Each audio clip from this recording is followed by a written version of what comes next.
Hello friends, my name is Charles and I'm going to be sharing some thoughts with you on working from home due to the coronavirus in today's vlog.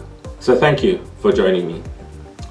As our President stated last night, and I quote, "It has been exactly 7 weeks since the first case of coronavirus was confirmed in our country. Since then, all our lives have changed in fundamental ways. As a nation, we have been forced to take aggressive action against an invisible enemy that threatened our lives and the lives of our loved ones. We have been forced to adapt to a new way of living in a short space of time.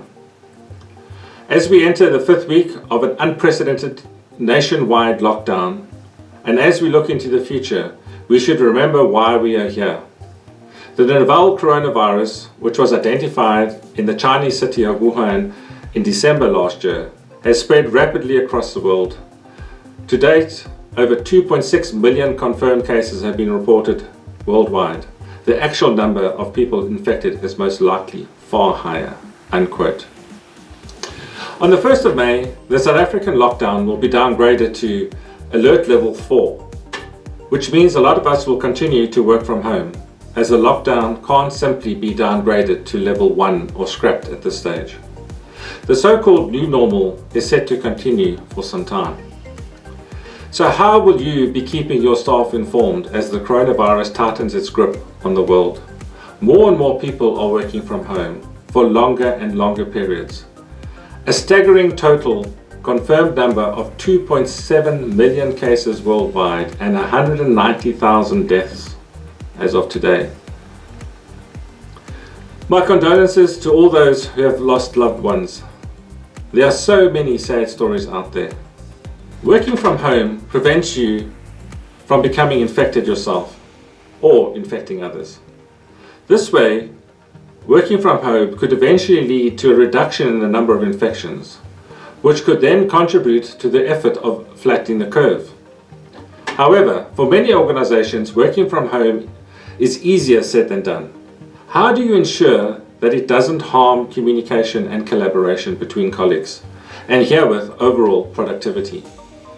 If you organize remote working well, you can keep it up for as long as necessary.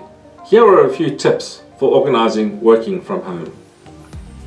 Communicating one-to-one or in a team.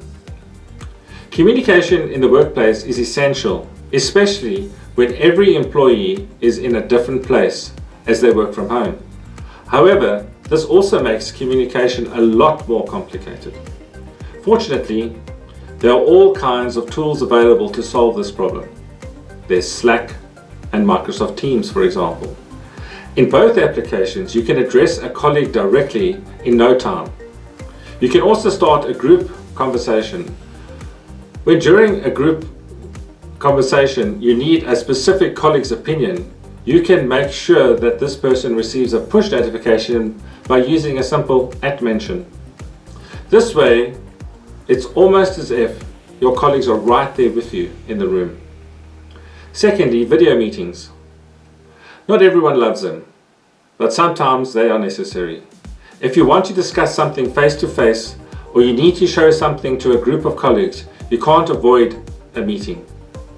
Since social distancing is preventing us from physically meeting, we must come up with alternatives. To meet online, you can use programs like Skype and GoToMeeting or Microsoft Teams and so on.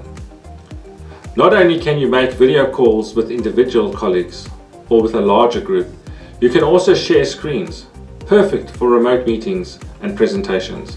An additional advantage of online meetings: no more double booked meeting rooms. Thirdly, getting help from a distance. You are now able to chat and brainstorm with your colleagues digitally. You can even set up a complete meeting. Unfortunately, this is the moment your laptop decides to start malfunctioning, or the moment that you could use some help from a colleague who knows exactly how to do things best in Excel. And then what? You can't just step aside and let your colleague work the magic on your PC, like you would if you were in the office, or can you? Software like TeamViewer and AnyDesk is specifically designed for this exact purpose. You don't just share your screens with your colleagues like you would on Skype.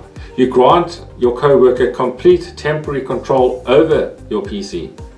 With Chrome Remote Desktop, you can even offer support via your browser. This way, your IT problems can be solved even faster than they would if you had to go to the IT department physically yourself. Fourthly, internal communication. This may yet be the biggest disadvantage for working from home. All communication will be digital. Even a quick but informative chat you would typically have with your colleague at the coffee machine, or the unintentional but productive tea meeting that spontaneously takes place during a lunch break. No matter how effective it is to work from home, and no matter how helpful the tools are that make it happen, working from home probably equates to a huge amount of emails and messages. This creates new challenges. How can you still reach your employees with essential internal information through all of this digital violence, so to speak? There are multiple ways to effectively keep your employees up to date on important everyday office news. The show must go on, as they say in the classics, even when you can't physically be near each other. Or updates on the coronavirus related measures. Make sure that your organization has got common channels or platforms that always show corporate news. Enable your employees to find accurate and most recent information easily. A platform like this can be a digital workplace or an intranet like Microsoft SharePoint. Keeping your employees up to date is even easier if you link your intranet to a corporate screensaver on every laptop within your organization. They will display corporate news on the loop when your employees aren't using their PCs for a while.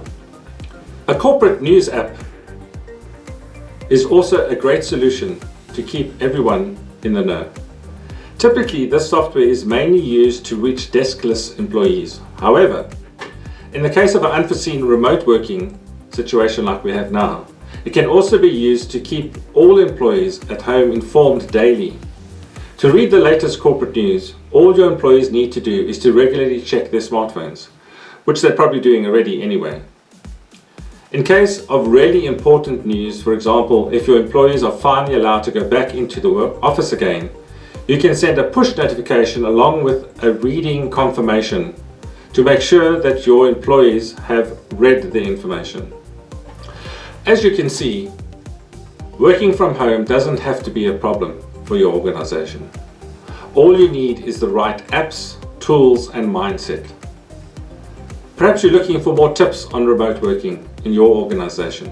Why don't you download our free infographic, Embracing the Remote Work Style in Your Organization. I'd like to wish you all the best with your continued preparations and working arrangements to keep your confident brand and your people connected and effective in the changing levels of our ongoing lockdown. Stay safe, everyone.